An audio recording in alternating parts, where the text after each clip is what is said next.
At my mother's birthday party I surprised her with a trip she had always dreamed of. But she thanked my sister for being the real gift in her and barely acknowledged my effort. I need to get this out before I lose my mind completely. 3 months ago I thought I was the golden child. Today, I'm sitting in a studio apartment that smells like instant ramen and regret, typing this on a cracked phone screen because my laptop got repossessed. It started at Mom's 65th birthday party. I'd been planning for months, saved every penny from my marketing job to surprise her with that Mediterranean cruise she'd been talking about since Dad died 5 years ago. The tickets cost me $400. I even got the balcony suite she circled in those travel magazines she kept by her recliner. My sister Emma showed with homemade cookies and a photo album she'd put together. Homemade cookies. While I'm out here dropping nearly $5,000. The whole family gathered in Mom's living room. Aunts, uncles, cousins, everyone. I waited until the perfect moment, right after she blew out the candles, stood, cleared my throat, and pulled out that gorgeous cruise brochure with the bow tied around it.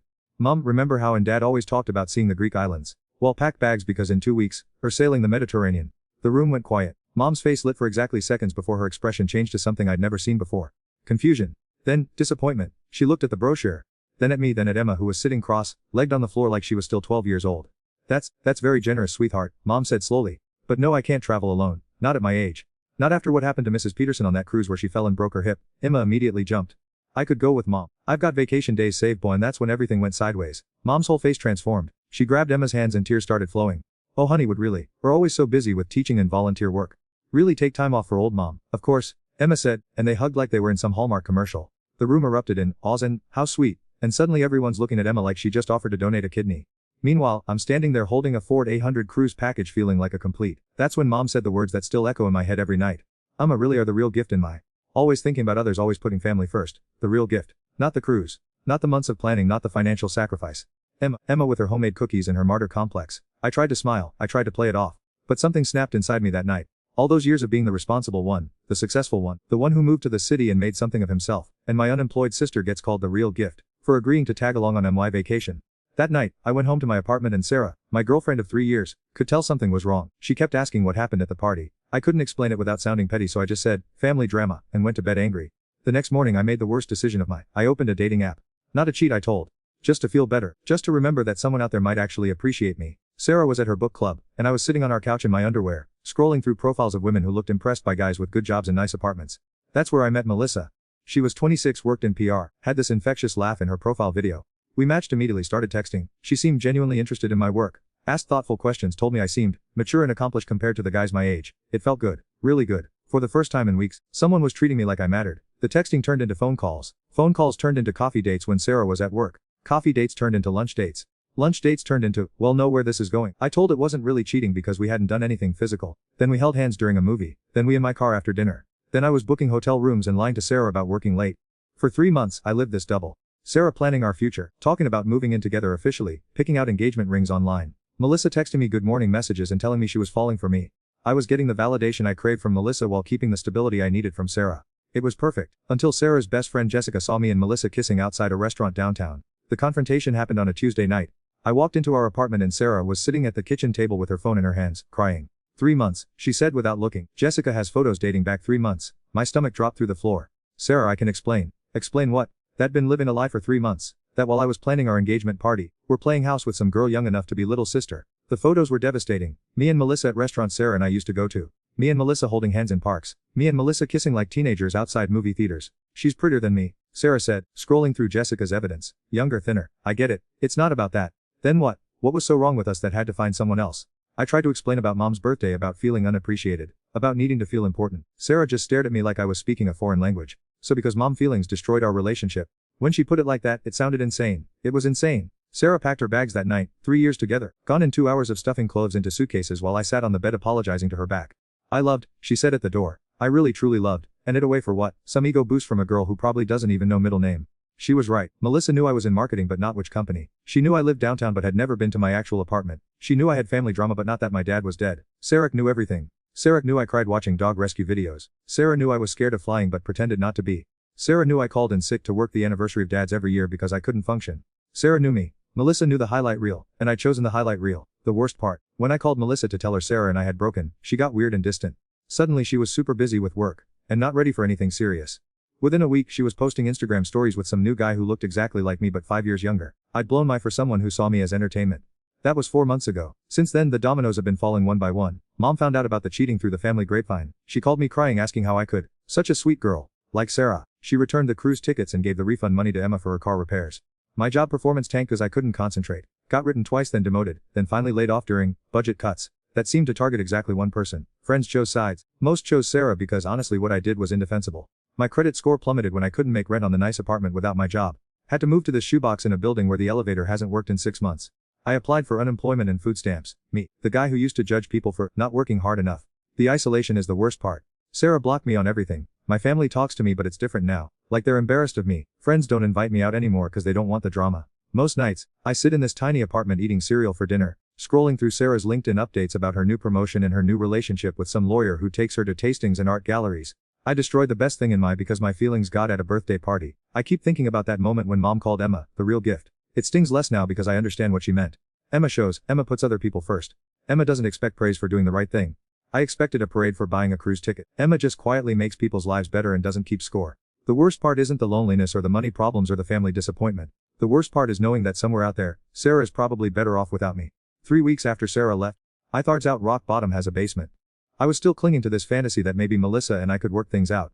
Maybe losing Sarah was actually a blessing in disguise, clearing the path for something real, with someone who truly appreciated me. God, typing that out makes me want to punch in the face. I kept texting Melissa, not obsessed as casual as day messages. Her responses got shorter and shorter. Bussy, can't talk. Finally I decided to surprise her at her office building. Show with coffee and that charm that initially won her over. Prove that I was serious about making this work now that I was free. I waited outside her building at lunchtime with 2 expensive lats, wearing my best suit, rehearsing what I'd say about wanting to take things to the next level. She walked out laughing with some guy in a tennis outfit. Tall tan, looked like he stepped off a country club brochure. They were holding hands. I watched her do the same flirty hair flip she used to do with me. Watched her touch his arm the same way. Heard that same laugh I thought was special, directed at someone else's jokes. The worst part, she saw me standing there with the coffees and her face went completely white. Not embarrassed white, scared white. She whispered something to tennis guy and he looked at me like I was some kind of witch, I guess. Standing outside someone's building with coffee they didn't ask for pretty much is. Melissa walked over slowly like approaching a wild animal. What are you doing here? She whispered. I thought we could talk about us. About where this is going now that there is no us. She me off. There was never an us. We're married. I wasn't married, I had a girlfriend. We're in a committed relationship and cheated with me. What exactly did think was gonna happen? Standing there with those lats getting cold in my hands, it hit me like a freight train. Melissa never saw me as relationship material. I was just a side piece, a distraction, a guy who was safe to fool around with because he's already taken and wouldn't expect anything real. The second I became available, I became a to her actual. But we had something special, I said, hating how pathetic I sounded. We had something wrong, she said, and I'm not proud of it. Tennis guy was checking his watch, clearly annoyed at having his lunch date interrupted by her side piece drama. Please don't contact me anymore. Melissa said, I'm trying to move on and be a better person. She walked away holding tennis guy's hand, leaving me standing on the sidewalk with 2 lats and the crushing realization that I'd destroyed my for someone who was embarrassed to know me. I the coffees in the trash and walked to the nearest bar. That's where I spent the next 6 hours texting everyone in my phone trying to find someone who'd listen to my sob story. Most people didn't respond. The ones who did basically told me I'd made my bed. My brother Mike finally called me back around 8 p.m. Dude, need to stop, he said. Emma told me he'd been calling mom crying about how unfair everything is. I had been calling mom a lot. At first she was sympathetic, but lately she'd been conversations short, saying she had book club or needed to help Emma with something. I just need someone to understand. I slurred into the phone. Understand what? That cheated on girlfriend and now are sad about the consequences. It's more complicated than that. No, it's really not. Want to know what mom said after called her yesterday? I didn't want to know, but he told me anyway. She said she's worried her turning into dad. That sobered me instantly. Dad wasn't a cheater, but he was selfish. Everything had to be about him. Every family gathering had to revolve around his needs, his schedule, his preferences. Mom spent 40 years his emotions and walking on eggshells. I'm nothing like dad, I said. Really, because demanding everyone appreciate expensive gifts while ignoring what they actually need sounds exactly like dad. Making mom's birthday party about feelings sounds exactly like dad. Calling her to cry about problems when she's grieving her marriage sounds exactly like dad. The line went quiet for a long time. Sarah used to call me sometimes. Mike continued. She was worried about. Said been getting jealous and possessive. Said fits when things didn't go way. This was news to me. Sarah never said anything to me about that. Because she was trying to protect feelings. Just like mom used to do with dad. I and ordered another drink. The next morning, hungover and ashamed, I tried to piece together Mike's words. Had I really been that selfish? That demanding? I started thinking about the months before the cheating. How I'd sulked when Sarah wanted to visit her parents instead of going to my company happy hour. How I'd gotten annoyed when she talked about her work problems during my favorite TV show. How I'd made passive-aggressive comments when she spent money on things I thought were frivolous. I'd convinced I was the perfect boyfriend because I never yelled or called her names. But I'd been punishing her in smaller ways, making her feel guilty for not centering her around mine. Just like dad used to do to mom. The realization made me physically sick. I called Sarah's best friend Jessica, the one who'd caught me cheating. She actually answered, which surprised me. What do you want? She said coldly. I want to apologize. And to ask to tell Sarah. Want to apologize to Sarah, figure out how to do it, pipe. She blocked me on everything. Good for her. Jessica, please. I know I but. Do though. Do really know? Of course I do. I cheated and I broke her heart and. It wasn't just the cheating, Jessica interrupted. It was everything. The way made her feel like she had to earn attention. The way potted when she had plans that didn't include. The way turned every conversation back to Pa. That's not true. She cried to me for months before she found out about affair. She thought she was going crazy, like nothing she did was ever good enough. She was already planning to break with. The world tilted sideways. What? She was gonna end things after the holidays. She couldn't take walking on eggshells anymore. The cheating just gave her a clean excuse. I sat down my kitchen floor. She was relieved, Jessica continued. Devastated but relieved, because now she didn't have to feel guilty about leaving someone who seemed perfect on paper. After Jessica hung, I sat on that floor for hours, replaying 3 years of relationship through this new lens. How many times had Sarah suggested activities I down? How many times had she started to tell me something exciting and I'd interrupted with my own stories? How many times had she tried to share her feelings and I'd made it about how her feelings affected me? I'd been so focused on being the provider, the successful one, the guy who picked checks and planned nice dates. I thought that made me a good boyfriend, but I'd never actually listened to her. I'd never put her needs first. I'd never made her feel like the most important person in the room. I treated her like a supporting character in my own story. The affair wasn't the beginning of my selfishness. It was the inevitable result of 3 years of putting first and expecting her to be grateful for it. That night I wrote Sarah a letter.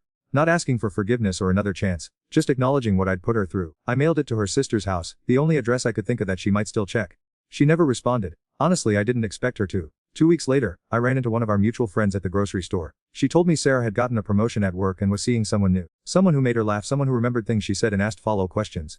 She seems really happy, the friend said, not unkindly but not warmly either, like genuinely happy. More than I remember her being in a long time. I should have been devastated to hear that. Instead, I felt something unexpected relief. Sarah deserved someone who made her feel heard. Someone who put her first without keeping score. Someone who didn't need constant validation for basic human decency. She deserved better than the person I'd been. Standing in that grocery store, holding a basket of frozen dinners and instant coffee, I realized I had 2 choices. I could keep spiraling blaming everyone else for not appreciating me properly. Or I could figure out why I needed so much appreciation in the first place. Why I'd built my whole identity around being the successful one, the generous one, the responsible one, instead of just being a good person who happened to have a job and some money. Why I'd treated love like a transaction where gestures earned me credits I could spend on forgiveness. That night, I looked therapist covered by my unemployment insurance. It was time to figure out who I was when nobody was applauding. Not because it wasn't helping but because I couldn't afford it anymore. Even with the unemployment insurance discount, ADL session adds fast when you're living on food stamps and borrowed money. Dr. Martinez was good though. In those 4 sessions she helped me understand something that changed everything. I'd been treating people like vending machines my whole. Insert kindness, receive appreciation. Insert expensive gifts, receive gratitude.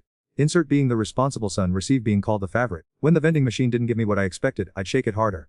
Get angry, find someone else's machine to use. What happens? She asked in our last session. When do nice things and expect nothing in return? I honestly didn't know. I'd never tried. That was 6 months ago. Since then, I've had plenty of opportunities to find out. The eviction notice came in December. Apparently, being 3 months behind on rent catches with eventually. I had 2 weeks to find somewhere else to live with no job, terrible credit, and about 200 to my name. I called Mike first. Got his voicemail. Called again an hour later. Called Mom. Oh sweetheart. She said, and I could hear the exhaustion in her voice. I could help, but Emma's been staying here since she lost her teaching position. Budget cuts. There's just no room. Emma had lost her job too. The sister who everyone praised for being selfless was sleeping in Mom's guest room, probably eating cereal for dinner just like me. What about the couch? I asked, hating for it. Emma's been having panic, Mom said quietly. She needs stability right now. I can't have people coming and going, people. Like I was some random person instead of her son. Mom, I'm gonna be homeless. Have looked into shelters, or maybe Mike could. Mike won't return my calls. Long pause. Honey, I think need to understand that actions affected more than just Sarah. Mike's wife was friends with Sarah. They invited her to Christmas dinner after 2 broke. She told them things about how treated her that. Well, it's been hard for everyone to process. What things? I wanted to ask but I was afraid to know. I love, Mom continued, but I can't fix this for. We're gonna have to fix it. I ended in a men's shelter downtown. The kind of place I used to drive past and feel grateful I wasn't one of those people. Turns out, those people are mostly just regular guys who made a series of bad decisions or got hit with bad luck.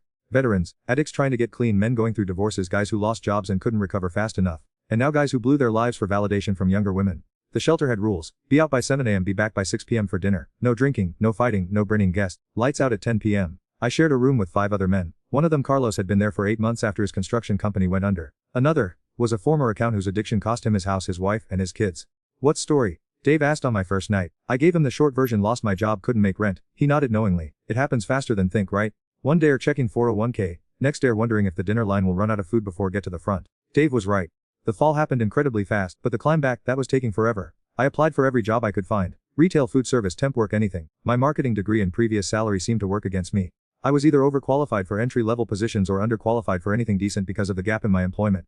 The few interviews I got went terribly. I was rusty, desperate, and it showed. Finally landed a job at a call center making $12 an hour. No benefits, no sick time, just 8 hours a day getting yelled at by people whose cable was out or whose bills were too high. It was humbling in ways I never could have imagined. My coworkers were mostly people society had written off, single mothers working 2 jobs, ex-convicts trying to rebuild, immigrants with engineering degrees who couldn't get their credentials recognized. They were some of the kindest, most resilient people I'd ever met. Maria, who sat next to me, brought homemade lunch every day and always offered to share. She was supporting 3 kids and her elderly father on our wages, but somehow always had extra food. Looked too skinny, she'd say, sliding half her sandwich onto my desk.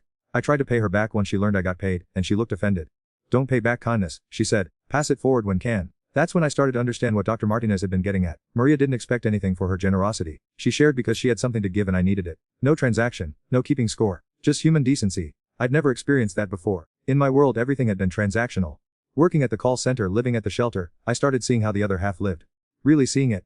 The single mom who came to the shelter's community dinner with her 2 kids because her job didn't pay enough to cover both rent and food. The veteran who shared his cigarettes with everyone even though he only got 1 pack a week. The teenager who'd been kicked out for being and still sent birthday cards to the family who rejected him. These people had every reason to be bitter, selfish, angry at the world. Instead, they looked out for each other. Meanwhile I'd had everything: good job, loving girlfriend, supportive family, financial security. And I'd thrown it away because I felt underappreciated at a birthday party. The irony was devastating. After 3 months at the call center, I'd saved enough to rent a room in a house with 4 other guys. It was a step from the shelter, but not by much. Paper-thin walls, 1 bathroom, a kitchen that was always dirty no matter how often we cleaned it. My roommates were all in similar situations. Rebuilding after losing everything. We didn't talk much, but there was an unspoken understanding. We were all just trying to survive with whatever dignity we had left.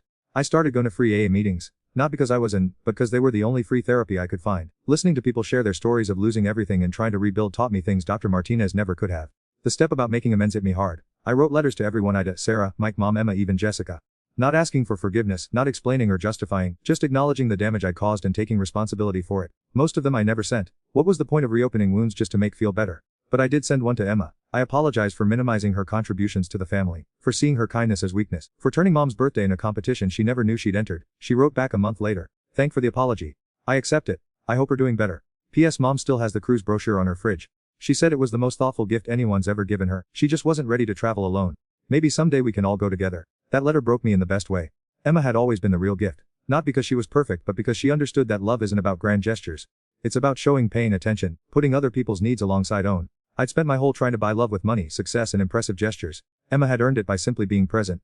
Last month, I ran into Sarah at a coffee shop downtown. She was with the lawyer Jessica had mentioned, and they looked happy. Really happy. She saw me and her face went through several emotions: surprise, discomfort, something that might have been pity. Hey, she said cautiously. I replied, look good, happy. She smiled, a real smile. We stood there awkwardly for a moment. I got letter, she said finally. The one sent to my sister's house. I'd forgotten about that letter. Seemed like a lifetime ago. Thank for that. For finally understanding. Her new boyfriend was watching us carefully, probably ready to intervene if I caused problems. I hope we're doing well. She said, and I could tell she meant it. I'm working on it, I said. Still have a long way to go. She nodded and turned to leave, then paused. For what it's worth, I think the hardest part for was never learning the difference between being loved and being appreciated. They're not the same thing. She left me standing there with that truth ringing in my ears. Being loved means someone cares about well-being, wants to grow, accepts flaws while hoping I'll work on them. Being appreciated means someone recognizes efforts and feels grateful for them. I'd spent my whole chasing appreciation and calling it love. When people loved me enough to challenge me, or didn't praise every gesture, I felt in love. Sarah had loved me. My family loved me, but I needed constant appreciation to feel secure. And when I didn't get it, I'd found someone who would give it to me. Now I understand healthy people don't need constant appreciation.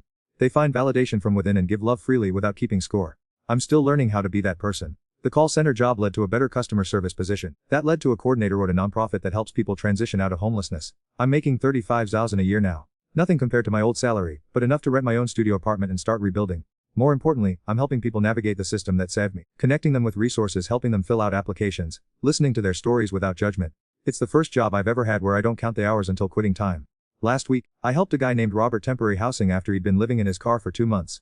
He cried when I told him he qualified for the program. Why are helping me? He asked. Don't even know me. Because someone helped me once, I said, and because deserve it. He didn't need to earn it. He didn't need to impress me or prove his worth. He just needed help and I was in a position to give it. That's what love looks like. Not grand gestures or expensive gifts, but showing for people when they need, expecting nothing in return. I still live alone. I'm not ready and it wouldn't be fair to anyone until I am. I talk to Mom once a week now. She tells me about her garden, her book club, Emma's new job at a different school. I listen without trying to win, or make it about me. Mike and I are slowly rebuilding. He invited me to his daughter's birthday party next month. I said yes and I'm genuinely excited to celebrate her, not to show off with some expensive gift. Emma and I text sometimes. She's doing better too, finding her confidence again after losing her teaching job. She's dating someone who appreciates her quiet strength. I think about Sarah sometimes.